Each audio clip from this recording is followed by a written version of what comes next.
É uma alegria poder estar aqui para mais um encontro com a palavra. Seja bem-vindo. É muito bom contar com sua atenção e com seu interesse no estudo da Bíblia. Temos certeza de que você será muito abençoado. No programa de hoje continuaremos o estudo da carta de Paulo aos Efésios. Nesta carta, Paulo nos desafia a vivermos nas regiões celestiais em Cristo enquanto estamos neste mundo. Ele diz que podemos encontrar todas as bênçãos espirituais que precisamos para viver para Cristo e em Cristo, mesmo vivendo no meio de um mundo doente e pecaminoso. Vocês estão lembrados quando Jesus conversou com o rabino Nicodemos? Jesus lhe falou sobre o novo nascimento e 2 vezes Nicodemos perguntou a Jesus: como pode ser isso? E Jesus respondeu: você é mestre em Israel e não entende essas coisas? Eu lhes falei de coisas terrenas e vocês não creram. Como crerão se lhes falar de coisas celestiais? Ninguém jamais subiu ao céu, a não ser aquele que veio do céu, o Filho do Homem. Certamente Jesus estava olhando nos olhos de Nicodemos e dizendo: Nicodemos, eu estou no céu. Nicodemos não perguntou mais uma vez como. Ele não perguntou mais nada, mas também não entendeu nada. Paulo estava ensinando a mesma coisa aos Efésios. Ele estava ensinando que podemos estar no céu agora mesmo. O céu não é apenas um lugar onde você pode ir depois que morre porque crê em Jesus Cristo, como Paulo ensinou nas suas cartas aos Romanos e aos Gálatas. De acordo com ele mesmo, o céu é uma dimensão e nós podemos viver nesta dimensão agora. Podemos viver em Cristo, numa dimensão celestial, aqui mesmo na terra. As Escrituras falam sobre ter a vida eterna em Cristo. A palavra eterna significa que era, que é e que sempre será.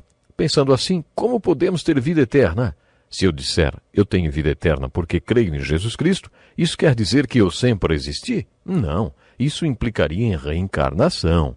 Se eu cresce na reencarnação, creria que sempre existi. Existo hoje e sempre existirei.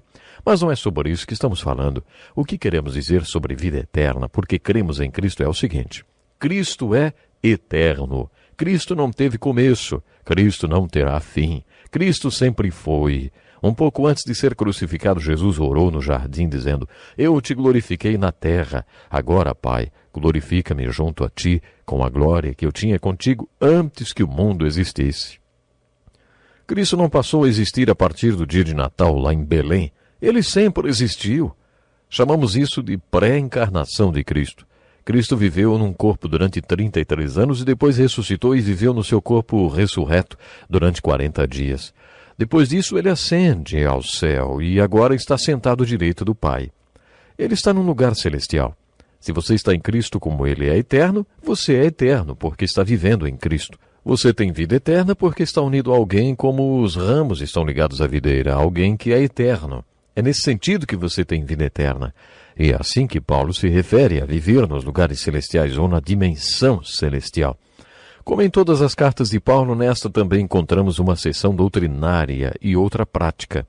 A seção doutrinária localiza-se nos 16 primeiros versículos do capítulo 4, nos quais Paulo nos traz certos ensinamentos sobre a igreja. No capítulo 3, Paulo fala sobre um dos maiores mistérios já revelados sobre a igreja. A palavra mistério significa um segredo que cedo ou tarde será revelado. Para Paulo, todo o conceito de igreja era como um grande mistério. Não se sabia muito sobre a igreja. Até o dia do Pentecostes, ninguém sabia que Deus já tinha planejado lá atrás, na eternidade, antes do início dos tempos, que um dia judeus e gentios e todos os povos seriam um na igreja, através de Cristo, do Espírito Santo. Esta carta de Paulo aos Efésios é uma obra-prima, cujo tema é a igreja. O livro de Romanos é uma obra-prima teológica sobre a justificação pela fé. 1 Coríntios é uma obra-prima pastoral. 2 Coríntios é uma obra-prima de Paulo sobre ministério. E Gálatas sobre a libertação do legalismo e a liberdade que temos em Cristo e no Espírito Santo. Agora, na carta aos Efésios, Paulo escreveu sobre a igreja e no capítulo 13, os primeiros 16 versículos do capítulo 4 falam sobre como a igreja funciona. No capítulo 3, Paulo fala sobre uma grande necessidade que nós temos de compreender um grande mistério de Deus. Antes da fundação do mundo, Deus já tinha planejado a igreja, mas só revelou seus planos para Paulo, e esta revelação encontra-se no capítulo 3. Nos primeiros 16 versículos do capítulo 4, Paulo fala sobre a natureza, a essência, a função e o propósito da igreja. Esses versículos constituem-se na melhor descrição da igreja encontrada na Bíblia. Neles aprendemos que a igreja foi planejada para exercer uma função. Ela deve ser o corpo do qual Cristo é a cabeça. Dele todo o corpo ajustado e unido pelo auxílio de todas as juntas cresce e edifica-se a si mesmo em amor, na medida em que cada parte realiza a sua função. Ouviu? Cada parte, referindo-se a você e a mim. Deus tem um plano para você, um trabalho para você dentro da igreja. Nestes versículos encontramos princípios que devem ser praticados dentro das nossas igrejas. Enquanto você estiver lendo a carta aos Efésios, procure encontrar os planos espirituais da igreja. Além dessas instruções inspiradas sobre a natureza e a função da igreja, procure também descobrir mais sobre os lugares celestiais. Nesta carta de apenas 6 capítulos, Paulo mencionou lugares celestiais 5 vezes. Leia toda a carta de Paulo aos Efésios e marque os 5 lugares em que Paulo se referiu aos lugares celestiais. Depois veja se você consegue resumir o que ele disse sobre estes lugares celestiais. A carta de Paulo aos Efésios e o livro de Josué no Velho Testamento têm muito em comum. Tenho certeza que aqueles especialistas que estudaram o Velho Testamento comigo estão lembrados do livro de Josué, não? Josué, capítulo 1, verso 3, é o versículo-chave do livro de Josué. E Efésios, capítulo 1, verso 3, é o versículo-chave de Efésios. Estes 2 versículos mostram a relação entre os 2 livros. À medida em que estudamos a Bíblia, percebemos que o Novo Testamento apresenta o ensino, enquanto o Velho Testamento possui a ilustração dele. O Novo Testamento ensina a doutrina. O Velho Testamento a ilustra. Efésios e Josué são bons exemplos deste princípio de interpretação bíblica. Nesta carta aos Efésios, Paulo diz: ouçam em Cristo nas dimensões celestiais, vocês têm todas as bênçãos espirituais, todo o dínamo espiritual que vocês precisam para viver como alguém que nasceu de novo, ou seja, um seguidor de Jesus Cristo controlado pelo Espírito Santo. O objetivo da carta é chamar e incentivar os crentes a habitar em Cristo nas regiões celestiais e encontrar em Cristo nas dimensões espirituais todos os recursos que precisam para viver como uma pessoa espiritual. Temos muitos recursos espirituais ao nosso dispor. Temos a bênção espiritual da oração. Será que oramos? Temos a palavra de Deus, que é um grande milagre. Será que gostamos de estudar a palavra de Deus? Será que passamos tempo estudando a palavra de Deus? Temos caminho livre para ter comunhão com o Cristo ressurreto e podemos ser capacitados por Ele com os dons espirituais? Todas essas bênçãos espirituais estão à nossa espera nos lugares celestiais. Será que temos fé para habitar nos lugares celestiais em Cristo e tomar posse dos nossos bens espirituais? Uma vez ouvi a história de um pastor que foi para o céu e quando chegou lá, São Pedro levou para um passeio pelo céu. Enquanto eles passeavam, o pastor perguntou: mas o que são aqueles engradados ali? Aí São Pedro respondeu: ah, você lembra que há alguns anos você precisou de bancos para a sua igreja? Já estávamos com tudo encaixotado e pronto para despachar para a sua igreja, mas você não pediu. Mais tarde, eles passaram por uma caixa bem grande e o pastor perguntou o que era aquela caixa. Aí São Pedro respondeu: ah, pastor, lembra quando sua igreja precisou de instrumentos musicais? Estavam todos encaixotados, prontos para serem despachados, mas você nunca pediu. E o passeio continuou enquanto São Pedro mostrava ao pastor todas as bênçãos que poderiam ter sido mandadas para ele, mas ele nunca pediu. É claro que isso é apenas uma história para ilustrar, mas lembre-se da verdade tão importante nesta carta aos Efésios. Encontramos as seguintes palavras na Epístola de Tiago: não tem porque não pedem. Lembrem-se que a mensagem do livro de Josué é exatamente essa, né? Quando eles atravessaram o rio Jordão e começaram a invadir a terra de Canaã, a terra prometida, Deus prometeu que todo lugar em que tocasse a planta dos seus pés seria deles. Eles receberam, portanto, o título da terra de Canaã, mas não poderiam tomar posse até que pisassem nela. A mensagem do livro de Josué é para ir possuir a terra. Deus já a deu a você, mas você tem que botar o pé lá. A aplicação que tiramos é a seguinte: você, na verdade, não possuirá a terra de Canaã até que tome posse dela. Por isso, tome posse das suas propriedades. Essa foi a mensagem do livro de Josué. Esta é a mensagem que encontramos em Efésios, mas Canaã representa as bênçãos espirituais nos lugares celestiais. Você possui bênçãos espirituais incríveis. Entre nos lugares celestiais. Você precisa reivindicá-las e possuí-las.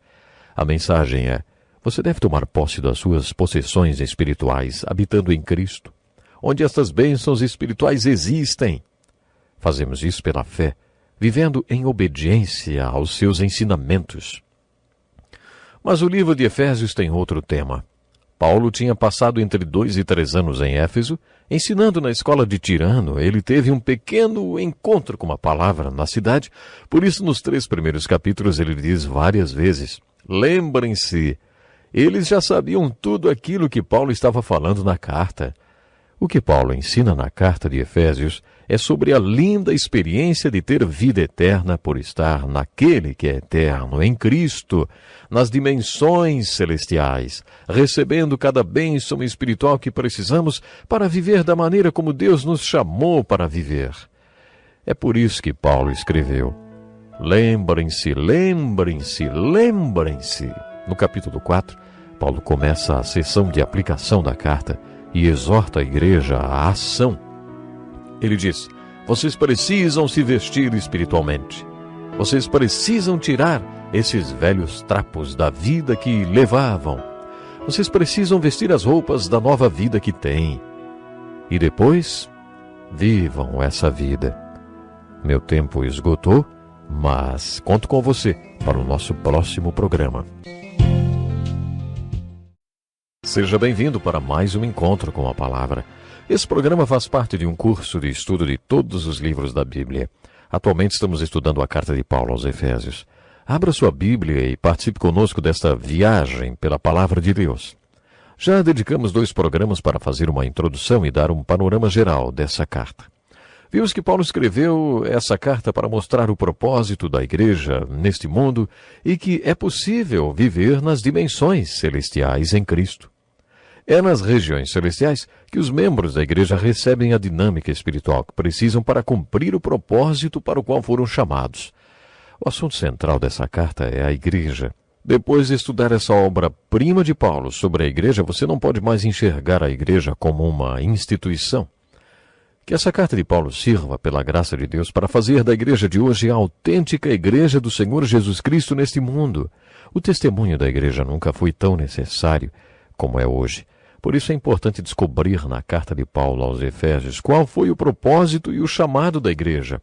Como eu já disse, essa carta possui 3 capítulos e meio dedicados ao ensino e 2 capítulos e meio referentes à aplicação desse ensino. Eu gostaria de apresentar um esboço simples que o ajudará na leitura que faremos dessa carta.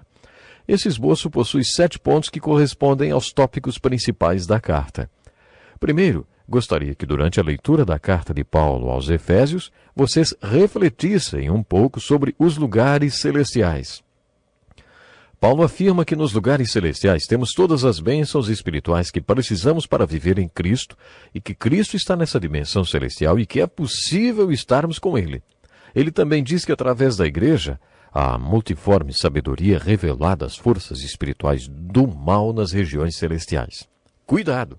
Nem tudo que é espiritual é do Espírito Santo, e nem tudo que existe na dimensão celestial é bom. Dimensão espiritual significa mundo espiritual, o mundo invisível do Espírito. Como nem tudo que é espiritual é bom, e nem tudo que é espírito é do Espírito Santo, Paulo ensina nessa carta que o plano de Deus é que a igreja, nessa dimensão espiritual em Cristo, seja uma testemunha para todos aqueles poderes espirituais no mundo invisível. As regiões celestiais estão cheias de hostes do mal e poderes das trevas. Ouça com atenção o versículo 12 do capítulo 6. Diz assim: pois a nossa luta não é contra seres humanos, mas contra os poderes e autoridades, contra os dominadores deste mundo das trevas, contra as forças espirituais do mal nas regiões celestiais. Nossa batalha é espiritual. O propósito de Deus é que o crente em Jesus Cristo na dimensão celestial seja uma testemunha para o mundo espiritual.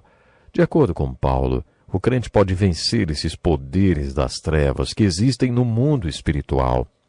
Voltando aos primeiros versículos dessa carta, reflita sobre o que Paulo fala a respeito da soberania de Deus. Os 6 primeiros versículos estão relacionados com a soberania de Deus. Há algumas referências sobre Deus ter nos escolhido antes da fundação do mundo. Procure pela perspectiva de Paulo sobre esse assunto. O que ele está realmente falando é que antes do início dos tempos, Deus já havia determinado que deveria haver uma igreja. A palavra igreja significa os chamados. Essa igreja foi chamada para viver como Cristo viveu e deve viver de maneira santa para testemunhar para esse mundo. A perspectiva de Paulo é que fomos escolhidos com esse propósito antes da fundação do mundo. A seguir, observe o que Paulo diz nos primeiros versículos sobre o processo de salvação. Vocês ouviram a palavra da verdade quando o Evangelho foi pregado e creram. Assim que vocês creram, foram selados com o Espírito Santo. O Espírito Santo foi como uma garantia do intento de Deus de obter guarda completa do crente. E tudo isso para o louvor da glória de Deus. Nos versículos 13 e 14 do primeiro capítulo, Paulo faz uma bela ilustração do processo de salvação. Ouvimos o Evangelho, cremos no Evangelho e fomos selados pelo Espírito Santo. Essa é a maneira de Deus dizer: isso me pertence. Deus coloca o seu selo, o selo do Espírito Santo sobre nós e nos garante que vamos chegar ao nosso destino. Também exorto você a refletir sobre a oração de Paulo. Ele fez 2 orações importantes nessa carta. Ele também orou pelos Colossenses, Filipenses e Tessalonicenses. Mas outras 2 orações se destacam, uma no primeiro capítulo e outra no terceiro. Quando refletimos sobre essas orações de Paulo, logo percebemos que ele tinha uma lista de oração. Paulo foi um grande guerreiro de oração e orava por outras pessoas. Observe que em suas cartas ele sempre diz que está orando por tal pessoa e aí cita o nome dela. Baseados em suas cartas, poderíamos levantar uma lista grande dos pedidos de oração de Paulo e descobrir por quantas pessoas ele orava regularmente e entender como pessoas, como por exemplo Martin Lutero, John Wesley e Whitefield, passavam de 4 a 6 horas em oração todos os dias. E durante esse tempo, eles oravam por outras pessoas. Depois de levantar a lista de oração de Paulo, observaríamos que tipo de pessoa estava na sua lista. Talvez as pessoas que estão na nossa lista sejam alcoólatras, pessoas doentes ou com problemas. Mas a lista de oração de Paulo era diferente da nossa. Sabem quem entrava para a sua lista de oração? Está escrito assim, ó: desde que ouvi falar da fé que vocês têm no Senhor Jesus e do amor que demonstram para com todos os santos, não deixo de dar graças por vocês, mencionando-os em minhas orações.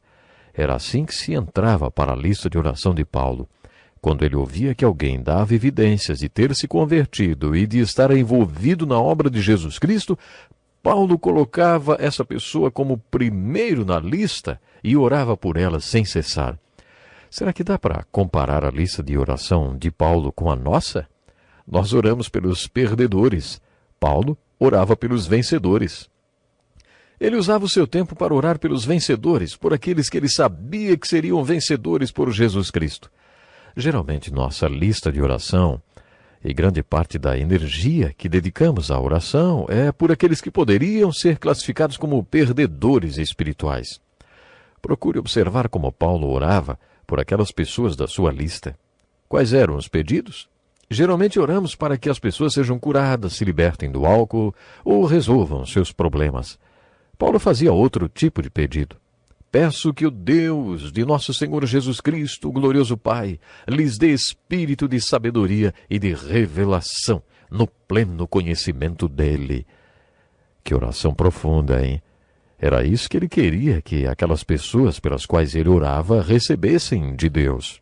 Ele orava para que lhes fosse dado um espírito de revelação no conhecimento de Deus e que o seu entendimento fosse iluminado. Essa oração deveria estar no coração de todo professor. Se você é professor, provavelmente sabe se está ou não passando a mensagem para os seus alunos. Paulo descreveu muito bem esse conceito. Ele diz: oro também para que os olhos do coração de vocês sejam iluminados. Às vezes as coisas ficam meio nebulosas e percebemos que a mensagem não está sendo compreendida. Mesmo tendo dificuldade para enxergar, Paulo podia ver se os efésios estavam ou não entendendo. O seu pedido era que eles entendessem os mistérios espirituais. Por isso ele escreveu: a fim de que vocês conheçam a esperança para a qual ele os chamou, as riquezas da gloriosa herança dele nos santos e a incomparável grandeza do seu poder para conosco, os que cremos, conforme a atuação da sua poderosa força. Essa era a oração de Paulo pelos efésios. Podemos ser muito abençoados se refletirmos sobre as orações de Paulo. Nos 2 primeiros capítulos de Efésios, Paulo manda os efésios se lembrarem de uma coisa. Do quê? Paulo lembra aos efésios que antes eles estavam mortos em suas transgressões e pecados. Lembrem-se. Essa é uma palavra importante no capítulo 2. Todos nós estávamos espiritualmente mortos e para Paulo e também para Jesus, estar vivo é muito mais do que manter os sinais vitais do corpo, como pressão sanguínea, pulso e ondas cerebrais. Um dia, um homem se aproximou de Jesus e disse: Senhor, eu te seguirei, mas deixa-me ir primeiro sepultar meu pai. Jesus foi duro na sua resposta. Seu pai já está morto. Siga-me e deixe que os mortos sepultem os seus próprios mortos. De acordo com Paulo, antes de chegar a Éfeso, aqueles efésios estavam espiritualmente mortos. Ele escreveu: vocês estavam mortos em suas transgressões e pecados nos quais costumavam viver, quando seguiam a presente ordem deste mundo e o príncipe do poder do ar, o espírito que agora está atuando nos que vivem na desobediência. Esse príncipe do poder do ar é uma descrição de Satanás, e Paulo lembra aos efésios que antes éramos controlados por ele, satisfazendo as vontades da nossa carne e seguindo seus desejos e pensamentos. Como os outros, éramos por natureza merecedores da ira. Paulo nos lembrou que antes éramos separados de Cristo, sem esperança, sem Deus neste mundo, distantes. Éramos mortos e Jesus Cristo nos deu vida. Paulo continuou explicando que quando Cristo entrou em nossa vida aos olhos de Deus e pela primeira vez éramos vivos. Fomos salvos pela graça através da fé, e essa fé não é resultado das nossas próprias obras, é dom de Deus. Fomos trazidos para perto de Deus através de Cristo. Fomos trazidos para os lugares celestiais, e onde você se sentia alienado, Deus lhe deu paz. De acordo com Paulo, Cristo trouxe a paz através da cruz. Cristo pregou a paz e Ele é a nossa paz. É isso que Paulo está dizendo nos 3 primeiros capítulos de Efésios. Lembrem-se como era a vida de vocês, como vocês eram antes de virem para Cristo, e o que significou para vocês quando Cristo entrou em suas vidas. No capítulo 3, a palavra-chave é revelação. Foi nesse capítulo que Paulo trouxe revelações sobre a igreja. Nesse capítulo, Paulo falou para os efésios que essas revelações tinham sido as maiores revelações da sua vida. Antes, Paulo era um fariseu que odiava a Cristo. Ele jamais tinha sonhado que um dia Deus uniria judeus e não-judeus num mesmo corpo e formaria a igreja de Jesus Cristo. Paulo disse aos efésios que a igreja é o grande mistério de Deus. Essa é a essência do 3º capítulo de Efésios. Que pena, meu tempo já acabou e eu preciso encerrar o programa, mas, como sempre, quero deixar com vocês um desafio. Ore e peça que o Espírito Santo dê a você revelação espiritual e depois reflita sobre essa carta de Paulo, uma carta com um conteúdo muito rico. Ore e reflita sobre as bênçãos espirituais nos lugares celestiais, sobre a dimensão espiritual em Cristo. Depois, faça você mesmo a seguinte pergunta: será que eu já aceitei a graça de Deus pela fé?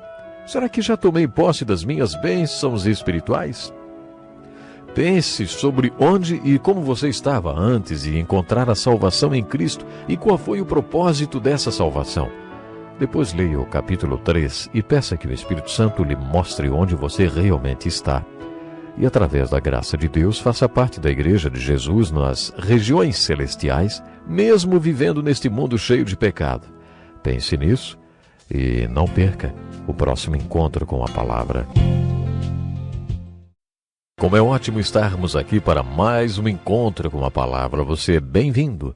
Tem sido uma grande alegria estudar a Bíblia com você e aprender a poder aplicá-la em nossas vidas. Atualmente, estamos estudando a carta de Paulo aos Efésios. No último programa, compartilhei com vocês um esboço desta carta. O primeiro capítulo de Efésios pode ser resumido pela palavra reflexão, o capítulo 2 pela palavra lembrar e o 3 pela palavra revelação. Como Paulo passou cerca de 3 anos em Éfeso ensinando a palavra, nesta carta ele exortou aos Efésios a refletirem e lembrarem tudo o que eles tinham aprendido. O capítulo 4 de Efésios é a parte desta carta que eu mais gosto. Parece que alguém perguntou a Paulo: "E daí, Paulo?" E nesse capítulo, inspirado pelo Espírito Santo, ele responde a esta pergunta. Uma divisão desta carta refere-se à aplicação e começa no versículo 17 do capítulo 4, em que Paulo usa uma metáfora muito bonita e prática. Paulo apresenta algumas verdades sobre o comportamento humano. Resumi este capítulo com a palavra resolução ou solução. Esta é a ilustração que Paulo sugere. Imagine que você se levante de manhã e vá procurar o que vestir. De um lado do guarda-roupa você tem uns trapos da sua vida antiga e do outro lado vocês têm capas da sua vida nova. Paulo nos lembra a nossa antiga maneira de viver e nos incentiva a não usarmos mais os trapos da vida antiga que tínhamos, mas somente as novas vestes desta nova vida. De um lado do guarda-roupa, a roupa velha. Alienação, dureza de coração, consciência calejada, estilo de vida imoral, desejos enganosos, que significam lascívia sedutora, falsidade, desonestidade, falta de integridade e ira. Atente para a maneira como Paulo fala sobre a ira. Ele diz: quando vocês ficarem irados, não pequem. Paulo não disse: fiquem irados. Tem muita gente que adora este versículo para justificar seu sentimento de raiva. Tenho direito de estar com raiva de você, alguém diz. Mas não foi isso que Paulo quis dizer. Paulo era bem consciente para saber que de vez em quando você vai ficar com raiva, né? O que ele quis dizer foi: ei, quando você ficar irado, com raiva, não deixe que este sentimento o leve a pecar e apazigue a sua ira antes que o sol se ponha. Mais adiante, nesse capítulo, ele fala que a raiva é um desses trapos da velha vida e por isso devemos nos despir desse trapo. A mensagem é que devemos nos despir de toda a roupagem da velha vida. Não temos mais por que usar esses trapos. Paulo não justifica nossa raiva, nem nos dá permissão para ficarmos irados. Ele diz: livrem-se de toda a amargura, livrem-se. Livrem-se da amargura, indignação, ira, gritaria, calúnia, bem como de toda maldade. Afaste-se de tudo isso. Se você bater com um martelo num tambor cheio de óleo, só vai escutar uns toques abafados. Mas se esse tambor estiver vazio e você bater nele com um martelo, vai ouvir soar um estrondo. Nesta carta somos exortados a sermos cheios do Espírito Santo. Quando você não está cheio do Espírito Santo, quando você está vazio, você grita, esperneia, reclama e critica. É isso que Paulo quer dizer quando fala para nos livrarmos de toda gritaria. Neste capítulo, Paulo ensina que se deixarmos o sol se pôr sobre nossa ira e não suprimirmos a raiva, ela se tornará uma bola de neve e depois teremos que lidar com sentimentos como malícia e amargura. Uma hora ou outra, ela acabará se manifestando. Tenho visto isso na vida de pessoas que guardam raiva. Se a raiva não for tratada do jeito certo, acaba se manifestando da maneira errada. Sempre me lembro de uma senhora que aconselhei no início do meu ministério. Ela era aparentemente muito tranquila. Certa vez ela me disse que tinha uma forte compulsão de matar a sua filhinha de 3 anos de idade. Conversei com um amigo psicólogo e cristão e ele me disse: descubra de quem ela está com raiva.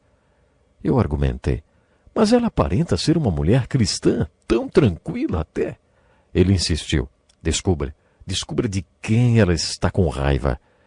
Então pedi a ela que fizesse uma lista de todas as pessoas de quem ela estava com raiva, principalmente daquelas para quem ela nunca tinha se manifestado.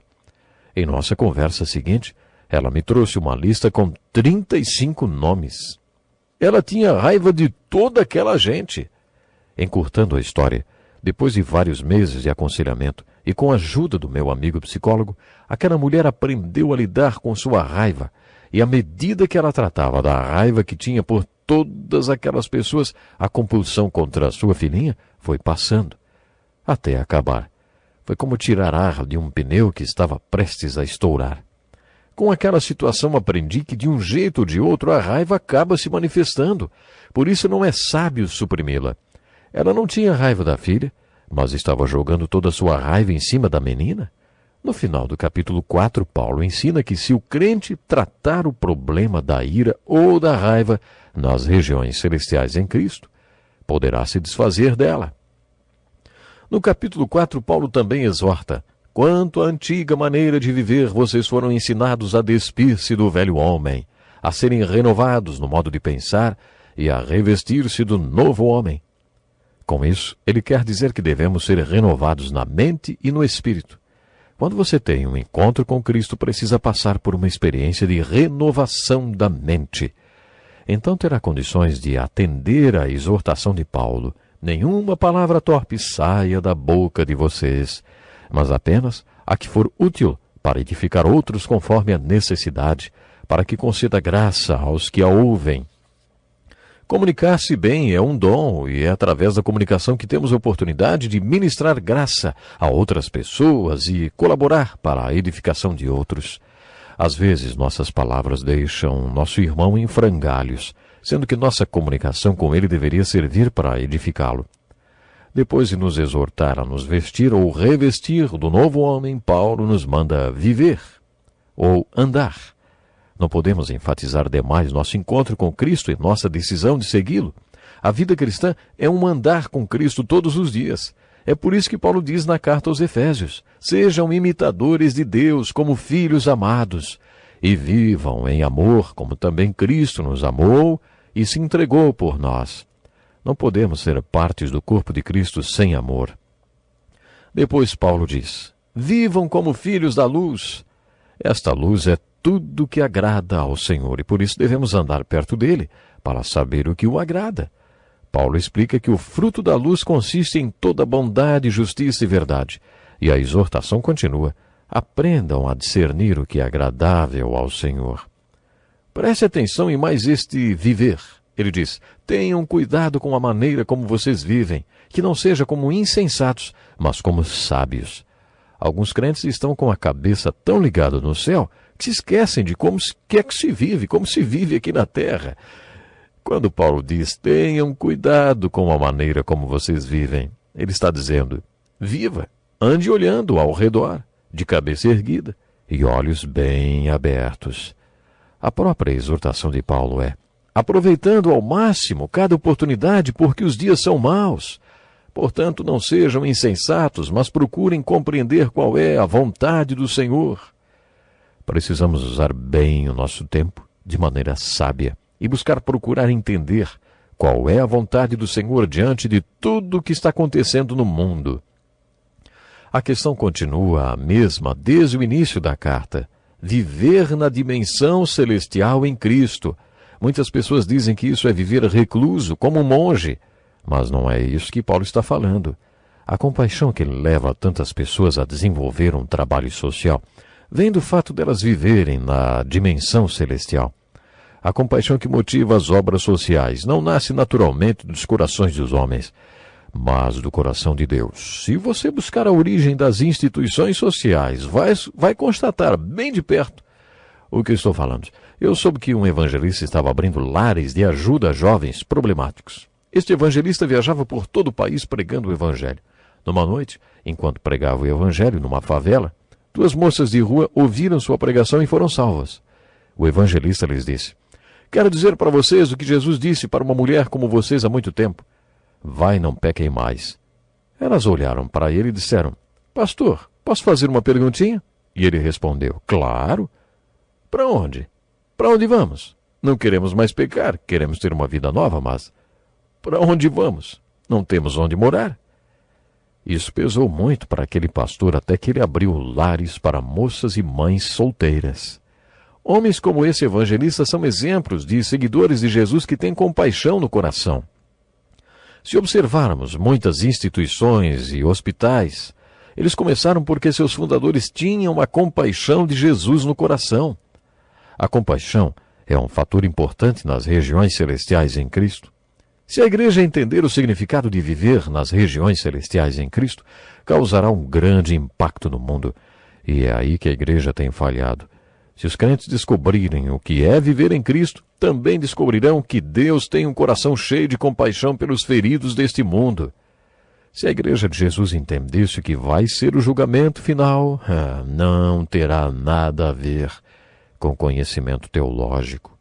O julgamento terá a ver com ter visto pessoas com sede e não ter dado de beber. Ter visto pessoas que não tinham roupa e não ter dado que vestir. Ter visto pessoas com fome e não ter dado comida. Ter tido conhecimento de pessoas presas e não ter ido visitar. Doentes e não ter cuidado. Pessoas sós e não ter mostrado solidariedade. De acordo com Jesus, é sobre isso que será o julgamento. Se você não aprender agora, aprenderá no dia do julgamento, que Deus se importa com todas as pessoas feridas deste mundo. Se você estiver em Cristo e em alinhamento com o coração dele, com certeza terá compaixão no seu coração e terá interesse em fazer algumas coisas pelos necessitados desse mundo. Vivendo nas dimensões celestiais, você causará impacto no mundo. Foi por isso que Paulo disse: tenham cuidado com a maneira como vocês vivem. Foi nesse contexto que Paulo exortou os seguidores de Cristo: não se embriaguem com vinho, que leva à libertinagem, mas deixem-se encher pelo Espírito. Não fique à mercê da influência do álcool, mas ande sempre cheio do Espírito. Paulo não estava ensinando teologia líquida, como se o Espírito Santo fosse algum líquido. A questão, na verdade, não é saber quanto do Espírito Santo você tem, mas quanto o Espírito Santo tem de você. O mandamento de Paulo é para que não estejamos sob a influência do álcool, mas sob a influência do Espírito. Devemos ser cheios e controlados pelo Espírito Santo. Ser cheio do Espírito Santo significa ser controlado por Ele. O Espírito Santo dará a você a dinâmica para viver e andar nas dimensões celestiais em Cristo Jesus. Bom, infelizmente eu tenho que encerrar o programa agora. Que Deus possa lhe abençoar grandemente. Até o próximo. Seja bem-vindo a mais um encontro com a palavra. Se você tem acompanhado nossos estudos desde o começo, sabe que este é um curso de todos os livros da Bíblia, do Velho ao Novo Testamento. Agora estamos estudando as cartas do apóstolo Paulo. Abra sua Bíblia na carta de Paulo aos Efésios. Mas antes de começar, quero lembrá-lo que este é um estudo apenas introdutório e geral. Na verdade, vocês poderiam gastar a vida inteira estudando a carta de Paulo aos Efésios, abordando versículos por versículo, frase por frase, e meditando, claro, em cada uma das suas palavras. Eu já passei 2 anos pregando todos os domingos sobre os 3 primeiros capítulos desta carta. Exatamente, 2 anos. Vimos que o livro de Efésios tem 6 capítulos e 3 capítulos e meio são doutrinários ou de ensino. O tema principal desta carta, ou desta parte da carta, é a Igreja de Jesus Cristo apresentada como um milagre de Deus. Nos primeiros 16 versículos do capítulo 4, Paulo descreve a essência, a natureza, a função e o propósito da Igreja de Jesus Cristo. Depois, Paulo inicia a parte de aplicação da carta. Como é comum nas cartas de Paulo, quanto mais profundo é o ensino da carta, mais prática é a aplicação dela. Estes 3 capítulos e meio de ensino talvez sejam o texto mais profundo que Paulo escreveu, e a parte de aplicação a mais prática. Paulo diz que devemos nos despir dos trapos da vida antiga que tínhamos e vestir as capas da nova vida com Cristo, a nova vida com Cristo. De acordo com Paulo, devemos viver em amor, viver como filhos da luz, viver no Espírito, tomar cuidado com a maneira como vivemos e viver nas regiões celestiais em Cristo como parte de sua igreja. Paulo deu nomes, ele deu nomes a esses trapos e capas. Os trapos da velha vida podem ser, por exemplo, a raiva ou a ira. As capas da nova vida são, entre outras coisas, honestidade e amor um pelo outro. É neste ponto que ele dá um grande ensino. Ele ensina que Deus dá à igreja pessoas com dons. Por exemplo, os professores, pastores, que preparam os santos para a obra ministerial. Paulo fez uma importante afirmação em Efésios 4, versículo 12, que deveria servir como objetivo do ministério de muitos pastores. O meu ministério foi muito influenciado por este versículo junto com outros textos do Novo Testamento. Nele lemos que Deus Todo-Poderoso nos confiou a tarefa de ministrar aos chamados leigos. Quando Paulo usou a palavra santos, ele se referiu a todos os membros da igreja, aos crentes. De acordo com Paulo, o professor pastor é como se fosse o técnico e as pessoas da igreja, os leigos, seriam então os jogadores. O trabalho do ministério não consiste de todos os cultos aos domingos. Quando acaba a liturgia do culto, é que começa o trabalho do ministério. De acordo com Paulo, quando acaba o culto e os membros deixam a igreja, é hora deles exercerem o ministério que lhes foi confiado. Devemos lembrar que o objetivo do pastor é equipar, aperfeiçoar, edificar, inspirar, instruir e desafiar os leigos a saírem e exercerem seus ministérios. Esse é um fator muito importante referente à natureza, à função e o propósito da igreja. No capítulo 5, percebemos que o lugar mais difícil para começar a aplicar os ensinos desta carta é em casa. Paulo exorta os crentes em Cristo a habitar nas regiões celestiais, onde podemos encontrar tudo o que precisamos para viver como um discípulo de Jesus Cristo que nasceu de novo, controlado pelo Espírito Santo. Logo que as pessoas se convertem, querem pregar em estádios, visitar prisões e outros lugares para falar de sua fé. O último lugar onde querem aplicar essa nova vida em Cristo e o fruto do Espírito é dentro de casa. Mas Paulo diz que é por aí que devemos começar. Agora ouça com atenção esta oração que se chama o grande teste. Senhor Deus, ajuda-me a andar perto de Ti, para que aquelas pessoas mais próximas de mim vejam que eu vivo de acordo com o que falo e que Cristo é real para mim. Para aquelas pessoas que só vejo uma vez ou outra, é fácil ser gentil e paciente, mas é na minha casa, com as pessoas com quem mais convivo, que é mais difícil para mim. Se o Senhor não controlar meus lábios quando eu estiver em casa, não serão hinos de louvor que sairão deles. Quando estou irritado, passando por tribulações, é melhor que ninguém apareça na minha frente, porque não conseguirão ver o seu amor em mim. Mas, Senhor, dê-me uma vida de louvor e vitória nas pequenas coisas. Senhor, dê-me sua tranquilidade diante de cada temor e sua paz para cada lágrima derramada. Faça minha vida cheia de paz e tranquilidade. Faça da minha vida, Senhor, quer na dificuldade ou não, um caminhar de graça. Em nome de Jesus, ajude-me com aquelas pessoas com quem vivo no dia a dia, para que eu passe nesse teste. Esta é a oração de pastores, de pais e mães tementes a Deus. Por que é mais difícil viver a vida cristã em casa, hein? Porque em casa somos nós mesmos.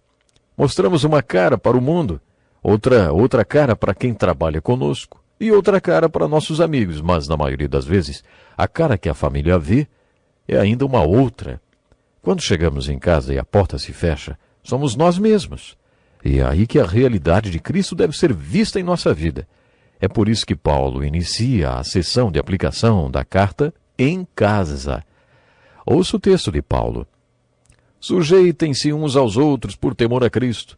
Mulheres, sujeitem-se cada uma a seu marido como ao Senhor, pois o marido é o cabeça da mulher, como também Cristo é o cabeça da igreja, que é o seu corpo, do qual ele é o Salvador. Assim como a igreja está sujeita a Cristo, também as mulheres estejam em tudo sujeitas a seus maridos. Maridos, ame cada um a sua mulher, assim como Cristo amou a igreja e entregou-se por ela para santificá-la, tendo-a purificado pelo lavar da água mediante a palavra, e para apresentá-la a si mesmo como igreja gloriosa, sem mancha, nem ruga ou coisa semelhante, mas santa e inculpável.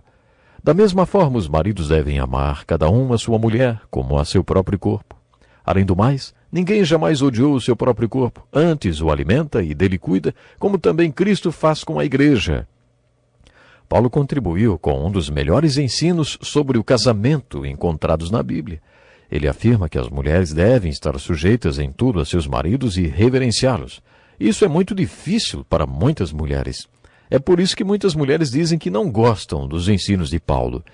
Mas se realmente compreendermos o que Paulo quis dizer, perceberemos que, como já vimos, Paulo valoriza a mulher, e muito. Aliás, em todos os lugares onde o Evangelho de Cristo chega, a mulher passa a ser valorizada.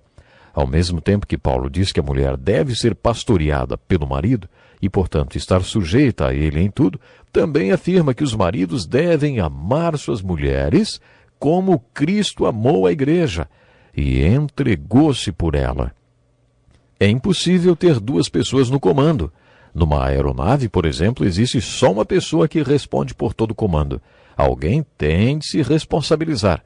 Um comandante não delega responsabilidade, apenas tarefas para outras pessoas. Se alguma coisa der errado, quem terá que responder pelo erro é o comandante. Ele pode delegar incumbências, mas a responsabilidade de tudo está sob comando dele, do comandante. Quando Paulo afirma que o homem é o cabeça da mulher, ele está dizendo que toda a responsabilidade pelo casamento e pela família é dele. E esta é uma responsabilidade muito grande. Deus fez o homem responsável por todas as áreas da casa. Se as coisas não saírem bem na área financeira, ou com a educação dos filhos, ou em qualquer outro setor da casa, o homem vai prestar contas.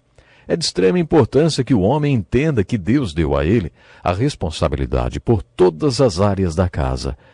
É por isso que Deus falou para a mulher facilitar o trabalho do homem, afinal, ele tem uma responsabilidade muito grande. Paulo está dizendo para que a mulher seja parte da solução e não do problema.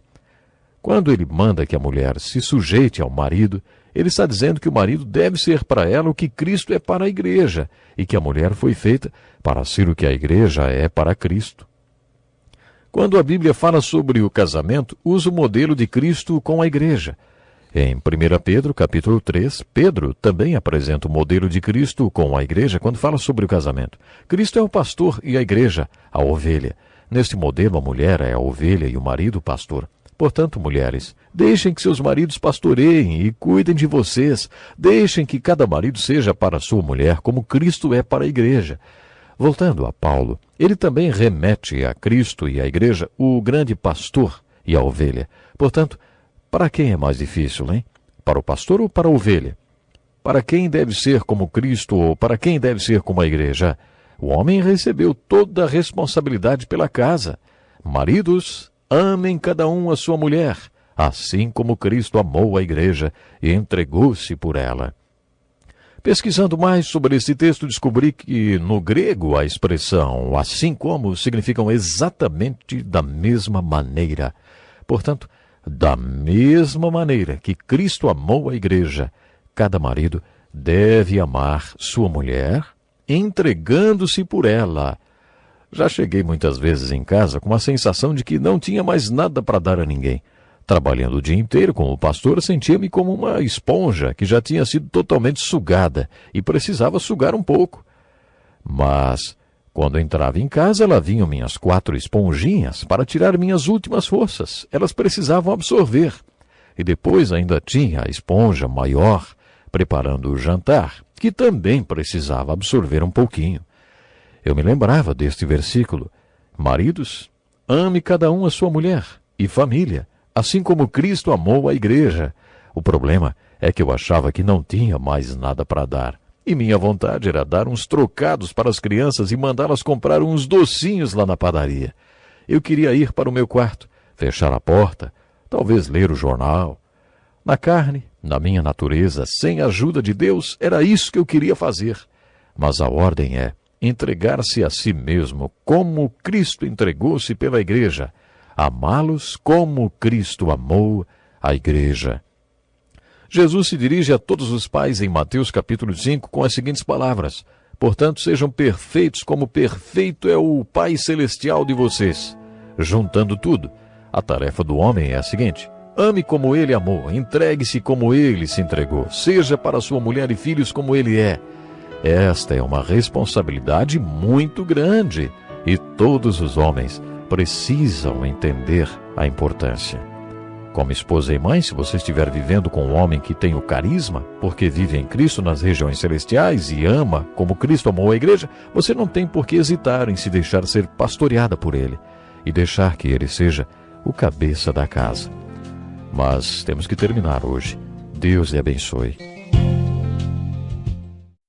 Bem-vindo a mais um encontro com a palavra. No capítulo 5 de Efésios, Paulo apresentou um modelo muito bonito de casamento para o povo de Deus. Dentro deste estudo de Efésios, veremos este modelo de casamento de forma resumida. Tenho em minhas mãos um bonito trabalho em madeira que um amigo missionário trouxe da África. Este trabalho talhado em madeira ilustra o plano de Deus para que o homem e a mulher sejam uma só carne. O que vemos aqui é um homem e uma mulher unidos por uma corrente de 5 elos duplos. Cada um deles tem uma argola na cabeça por onde passa a corrente que os torna um. Já vimos que Deus planejou que homem e mulher unam-se em casamento para se tornar um. Mas em que sentido que eles serão um? Jesus ensinou que Deus planejou para o casamento um relacionamento no qual 2 pessoas devem ser uma só em espírito, mente e corpo. É isso que está sendo ilustrado neste lindo trabalho. O fato da mulher e do homem possuir elos no topo de suas cabeças retrata que, de fato, antes de serem um, cada indivíduo é um com Cristo. Em outras palavras, eles devem saber o que é ser um em Cristo, nos lugares celestiais. Eles devem saber que é nas regiões celestiais que tem o dínamo necessário para ser um e seguir o plano de Deus para o casamento e o lar. Na verdade, de acordo com esta ilustração aqui nesta escultura, o relacionamento espiritual entre eles depende do relacionamento individual que cada um tem com Jesus Cristo. Mas e por que os elos são duplos? Para representar que o casamento é uma rua de 2 mãos. O primeiro elo no topo de suas cabeças é o elo do relacionamento espiritual. O relacionamento espiritual é o fundamento da unidade. O elo seguinte representa a comunicação. Existem muitos casais que dizem ao pastor: não existe mais comunicação entre nós. Isso é impossível. Sempre existe comunicação. A questão é saber o que o casal está comunicando. Mesmo que você não fale, você está comunicando alguma coisa, mas o que, hein? Uma vez uma senhora comentou comigo sobre seu marido. Ela disse: sabe, pastor, preciso ficar de ouvidos bem abertos quando ele não fala para ouvir o que ele está dizendo. Imagine, quando ele não fala. Isso porque mesmo sem dizer uma palavra, ele está falando alguma coisa. Ele está comunicando. Quando estudamos comunicação, concluímos que a comunicação é a ferramenta da unidade. A comunicação é a ferramenta que mantém a unidade no casamento. Se há boa comunicação, o casal possui a ferramenta que precisa para resolver seus problemas. Sem uma boa comunicação não tem jeito, não dá para resolver os problemas. Os problemas na comunicação do casal são como bactérias que se multiplicam no escuro, mas não resistem à luz. Quando você comunica, acende a luz e muitas bactérias morrem. E você consegue lidar com aquelas que não morrem. Mas, se não houver boa comunicação, os problemas vão se multiplicar cada vez mais, como bactérias no escuro. O próximo elo representa a compatibilidade. Compatibilidade tem a ver com valores. Compatibilidade é a evidência da unidade. Às vezes me pergunto por que certas pessoas se casaram. Não têm nada em comum. Elas não têm os mesmos valores, nem objetivos, nem estilo de vida. Como pastor, muitas vezes não consigo deixar de perguntar: como foi que vocês se juntaram? Em um casamento ideal, existe compatibilidade em vários níveis, o que demonstra a evidência da unidade no casamento. O elo do meio nesta corrente de 5 elos representa o amor. Do ponto de vista bíblico, é o amor ágape descrito por Paulo em 1 Coríntios 13. Este amor é indestrutível, porque é incondicional, e irresistível, porque é inspirador. O amor ágape é um amor incondicional, despojado de egoísmo. O perfil bíblico do amor é aquele tipo que torna 2 pessoas uma só. Uma das razões por que os casamentos acabam é o egoísmo. As pessoas não colocam Cristo nem seu cônjuge no centro de suas vidas. Estão sempre querendo saber o que o relacionamento tem para lhes oferecer. Se os dois iniciarem o relacionamento só recebendo, os dois acabam não recebendo nada. Eles precisam aprender a praticar o ensino de Jesus que diz: vale mais dar do que receber. Assim é o amor ágape que pode revolucionar a unidade do casal. O amor ágape é a dinâmica da unidade. O próximo elo representa a compreensão. A compreensão é o crescimento da unidade. O psiquiatra suíço Paul Tournier escreveu um ótimo livro intitulado Compreender um ao Outro. Sua tese é que existe uma diferença entre homem e mulher que, apesar de óbvia, precisa ser discutida. O homem precisa compreender como a mulher se sente e reage à vida. E a mulher precisa entender como o homem pensa, se expressa e adora a Deus. Será que ele adora a Deus da mesma maneira que ela? Conheço mulheres que acham que seus maridos não são homens espirituais porque eles não oram nem louvam com elas. A compreensão é muito importante. Em seu livro, o Dr. Tournier diz que se vocês pretendem compreender um ao outro, devem compreender a importância da diferença entre os sexos. Você precisa compreender a importância do passado na vida do seu cônjuge. Existem tantas coisas que você precisa compreender, mas o alerta máximo do seu livro é compreensão. Pedro recomendou aos maridos: sejam sábios no convívio com suas mulheres. Em outras palavras, sejam compreensivos com elas. A compreensão é o crescimento da unidade. O último elo é o elo da expressão física, a expressão de alegria da unidade. Este elo da unidade corresponde à relação sexual. O relacionamento físico entre o homem e a mulher é uma forma de comunicação. O sexo é uma forma de comunicação muito intensa. É através do sexo que o homem e a mulher expressam tudo que está representado nos elos da corrente da unidade. Resumindo, o elo no topo de suas cabeças representa o relacionamento deles com Deus, a unidade espiritual de cada um, o fundamento desta unidade. Os outros elos são comunicação, a ferramenta que mantém a unidade, compatibilidade, a evidência da unidade, amor, a dinâmica da unidade, compreensão, o crescimento da unidade, e sexo, a expressão de alegria da unidade. Geralmente os problemas sexuais são gerados por falta de informação. Eu não estou dizendo que eles precisam ler mais livros sobre sexo. A questão é que o sexo é a expressão de alegria da unidade, da união e do entrosamento do casal. E muitos casais não têm essa união e não formam uma unidade. Eles não têm compatibilidade para expressar amor nem compreensão. Se estes elos entre o casal não existem, a relação sexual torna-se estéril, vazia. Essa escultura de madeira nos dá uma visão geral do tipo de relacionamento que Deus tinha no coração quando instituiu o casamento. Paulo nos trouxe esse ensinamento no capítulo 5 da carta aos Efésios, na divisão de aplicação.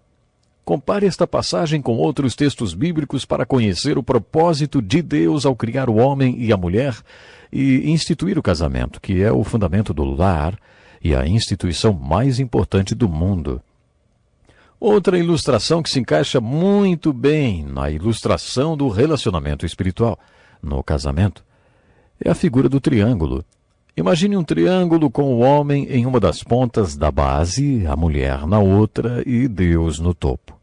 Quanto mais o homem e a mulher caminham em direção a Deus, mais próximo um estará do outro.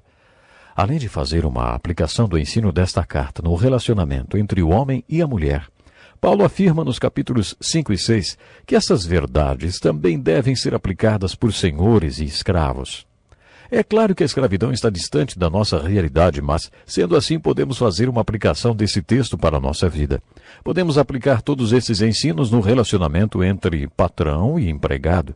Aliás, os ensinamentos do livro de Efésios podem ser aplicados em todos os relacionamentos de nossas vidas. Os filhos podem aplicar no relacionamento com seus pais, e os pais no relacionamento com seus filhos. Em outras palavras, Paulo está dizendo que todos estes princípios bíblicos podem ser aplicados no relacionamento com a pessoa que está mais próxima de você. Podem ser aplicados por aqueles que estão casados no relacionamento com seus cônjuges, pelas crianças no relacionamento com seus pais, no ambiente de trabalho pelos profissionais.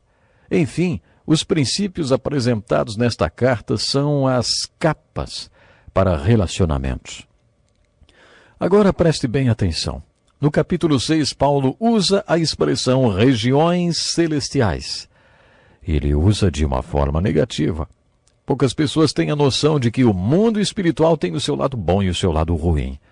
Existem os espíritos bons e os espíritos maus. No capítulo 6, Paulo afirma que nossa batalha é uma batalha espiritual e que nós não vamos lutar contra carne e sangue, que seria mais simples. Nosso inimigo, o inimigo está no mundo espiritual. Este inimigo é citado com poderes e autoridades dominadores do mundo das trevas e forças espirituais do mal. Portanto, a única maneira de viver em triunfo é sendo vitorioso contra os poderes espirituais e colocando a armadura de Deus todos os dias para enfrentarmos as batalhas espirituais. Paulo estava na prisão quando escreveu esta carta aos Efésios. As cartas aos Filipenses, aos Colossenses, a Filemão e a segunda carta a Timóteo também foram escritas da prisão. Na primeira vez que foi preso pelos romanos, Paulo foi acorrentado entre 2 soldados romanos que revezavam turnos. E foi assim que ele escreveu aos Efésios, ditando para os 2 soldados. Quando Paulo falou sobre esta batalha, ele usou a armadura de um dos soldados romanos como exemplo. Ele diz que devemos colocar o capacete da salvação, a couraça da justiça, o escudo da fé, a espada do Espírito, que é a palavra de Deus, e calçar os nossos pés com a preparação do Evangelho da paz.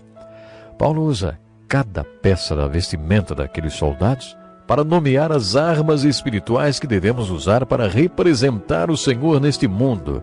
Devemos viver com um pé no mundo real e outro nos lugares celestiais. Esta é uma grande exortação para que combatamos na batalha espiritual, não com nossas próprias forças, mas no poder do Espírito Santo. Paulo disse em 2 Coríntios que temos todo um arsenal de armas que pode ser usado nesta guerra espiritual.